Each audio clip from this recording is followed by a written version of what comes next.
Hey fellow Warning fans, welcome back to Psychology of Rock. If you're new to the channel, my name's Nina, and today, by request, I am attempting to do the impossible, which is to rank their albums and give my opinion on which one I think is the best.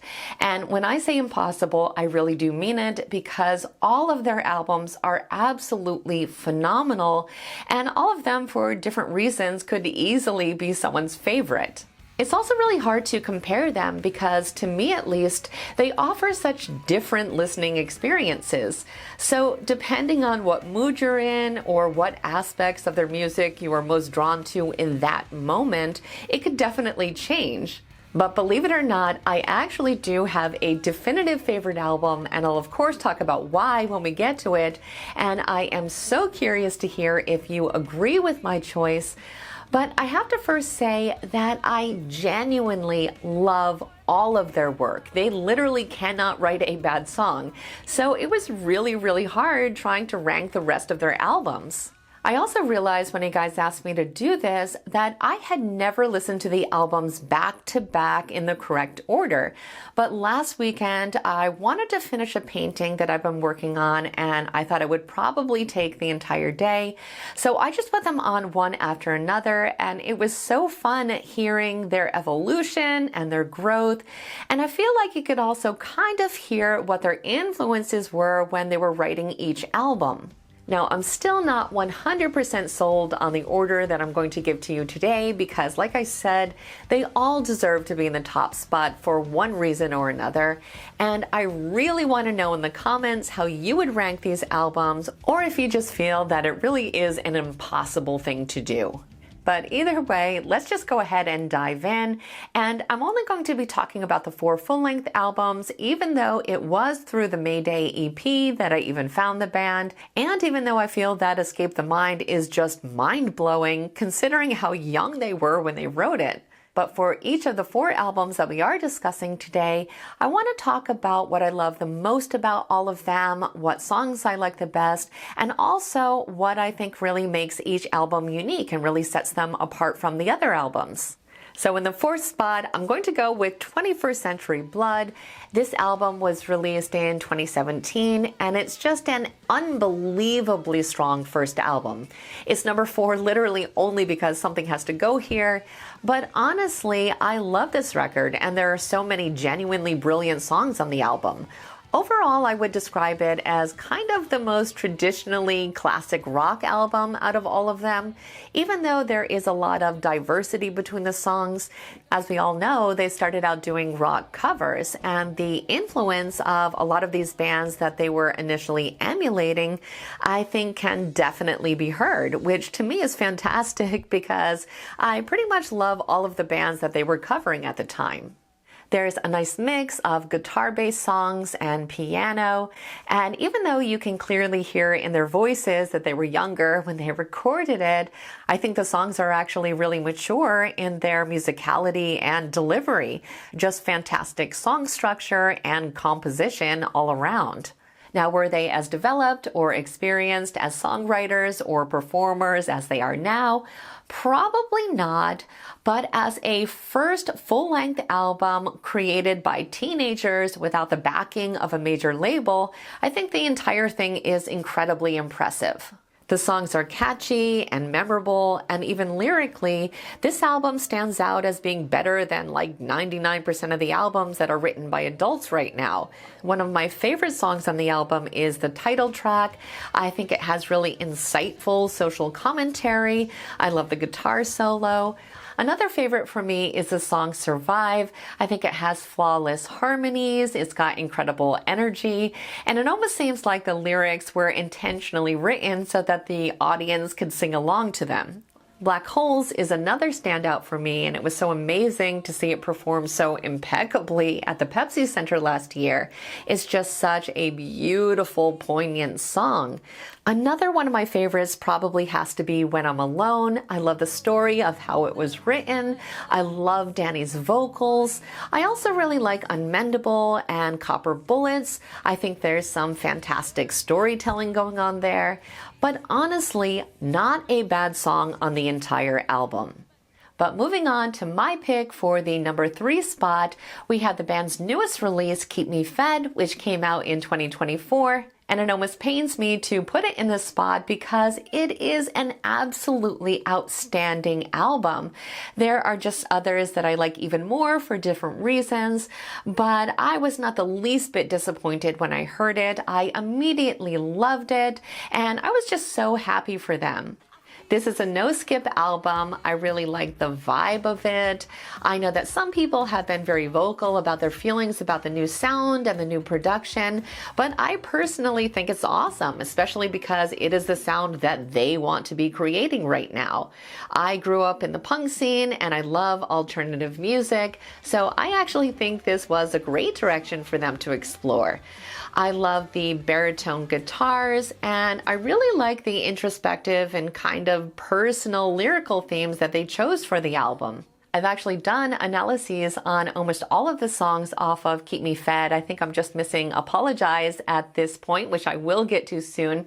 But something that I've mentioned a few times is that I feel like it's kind of bordering on being a concept album, which is something else that I really like about it. And I also feel like the girls are kind of letting us a little bit deeper into their world. We are kind of seeing a new side of them. I think because the band is so young, in the past, most of their lyrics were either just observations about other people or kind of hypothetical situations. But I think now they have a lot more life experience, and some of these real experiences and emotions are being shared with us in a very authentic way. But what I like most about the album is that it just seems like they just want to go out there and have fun and rock out and push boundaries, as every good rock band should. And just seeing how happy they look on stage really says a lot. I think Pau in particular looks like she's waited her whole life to be able to express herself in this way, which is really just amazing to see. I think that bands should be able to experiment and evolve and write music that matches where they are personally at that moment, which is what I think that we're really witnessing here. This is also the first album, at least to my knowledge, where they utilized co-writers, which I was really surprised to see because I can't think of a band that would need less help writing songs than The Warning because they are just so amazing. But in the end, I was really impressed by the record, so I guess we have to learn to trust their process because they obviously know what they're doing. I also think that they didn't really have another option if they were going to be able to get new music out in a timely manner. They have been touring non-stop, and this album had to be recorded in kind of a disorderly, chaotic way, and they definitely had a time crunch. I think this fact absolutely shaped the sound of the record, but I don't think in a bad way. I think they had to trust their instincts and kind of let the music almost write itself. And I think the final result just brought a new energy and a distinctly more alternative feel, which again, I think really works. Ironically though, even though I love every song on the album, I actually think that the songs they released are not nearly as strong as the unreleased material. My top 4 songs on the album are Sharks, Escapism, Consume, and Satisfied. And of all of the songs that they released videos for, I would have to say my favorite is 6 Feet Deep. I love the concept of the video, I really like the feel of the song, but as far as the best actual video, I have to go with Que Más Quieres. I love that Pau was able to be a creative director, and I think the whole concept is just really fun and funny. But now we get to the number 2 spot for me, which is the immaculate album Queen of the Murder Scene, which came out in 2018. To me, this is a work of pure genius. I had to put it above Keep Me Fed, even though I love it, because of the sheer creativity, originality, and execution of the concept. I think it's a genuine masterpiece of musical storytelling. Now, I might be slightly biased because I absolutely love concept albums and rock operas and Broadway musicals, and if there is any modern rock album that deserves to be transformed into a Broadway musical, it is definitely this one. I can literally picture it. It would be amazing. I think that someone should definitely formally pursue this. I think it would look incredible on stage. but even just as an album, it is immaculate. Now, if you are unfamiliar with this incredible piece of art, it is a concept album that centers around the Crimson Queen, who is a protagonist that is obsessively in love and rapidly declining into violence and madness until it all kind of ends in disaster. And I fully plan to do a psychoanalysis of the entire album and the story itself, but as a work of art, it is just remarkable on so many levels. The song Dust to Dust, which almost serves as the prologue for the album, is definitely in my top 3 favorite Warning songs of all time.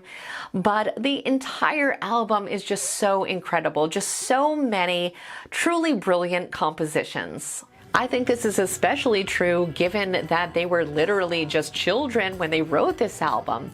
Now, I personally feel that the record is best enjoyed when it's listened to start to finish, but again, there are so many standalone singles like Dull Knives, Sinister Smiles, the title track, Crimson Queen, and I know it's not everyone's favorite, but another song that I really love is Hunter. But really, all of the songs are fantastic. The entire album is just on another level. It's just so creative and compelling and emotional and exciting. And again, given their age, it was kind of a gutsy undertaking that definitely paid off. I absolutely love it. And now we finally get to my #1 spot, which is also one of my favorite records of all time, and that is, of course, Error, that came out in 2022. To me, it is literally the perfect album. I love everything about it, down to the image on the album cover and the title itself. I definitely have a special place in my heart for this album because it was actually through the song Evolve that I found the band, even though at the time it was because of the Mayday EP, which was expanded upon and then later became the Error LP after the additional tracks were added. But it was at that moment that I fell in love with the band. Personally, I was just going through not so great of a time, and musically, I was just really uninspired. I had not found anything new in years that I really connected with. So I was basically just listening to the same rock and metal albums that I had been listening to for decades, really. But one day, by chance, I heard Rick Beato mention the band, and I immediately looked them up, and Evolve was the first thing that came up. And I said it before in the very first reaction that I ever did about the band, but I felt like this song was the perfect combination of exactly what my ears have been waiting to hear all my life. Like someone went into my brain and figured out all the elements that I would want to be there, and then came up with the warning. They checked every single box for me, and in my lifetime, there's really only been 2 other bands that have consistently been able to do that, which is Rush and Tool. So it literally had been decades since I found a band that I connected with so much. And for me, this record is just kind of the epitome of that. Now, just on a practical level, the band had way more time than usual to work on the album. We were all in the middle of the pandemic, so they couldn't tour, and they had all the time in the world to just pick apart these songs and perfect every detail. And I think it really shows. Every single song on this album speaks to my soul in some way, and they never get old for me. They just never stop inspiring me. It's so hard to pick favorites on this album because they are all top tier. But if I had to, I would probably say Disciple, Evolve, of course, Animosity, but I also love the ballads, and for whatever reason, I'm also really drawn to the song Z, but again, they are really all my favorites. I also really feel like all 3 sisters really shine on this record. And as a guitarist, I absolutely love the tone of Dany's guitar. It's my favorite out of all of the albums. And I feel like the overall production of the album is as close to perfect as it could possibly get. I also think the lyrics are particularly clever and insightful, and just the feel of the entire album is everything that I love about music. It's full, it's rich, it's got an impeccable hard rock sound, but it also shows how unique they are. I would not change one single thing about it. I think it's one of the best rock albums ever recorded. So there you have it, my personal ranking of the Warnings albums. This was painfully difficult, and I could definitely end up changing my mind tomorrow because these really are 4 incredibly outstanding albums. But more than anything, I would love to hear how you would rank these albums and why your favorite is your favorite. I want to thank you so much for being here today and for helping me celebrate these incredible artists. Don't forget to like and subscribe if you haven't, and I will see you in the next video.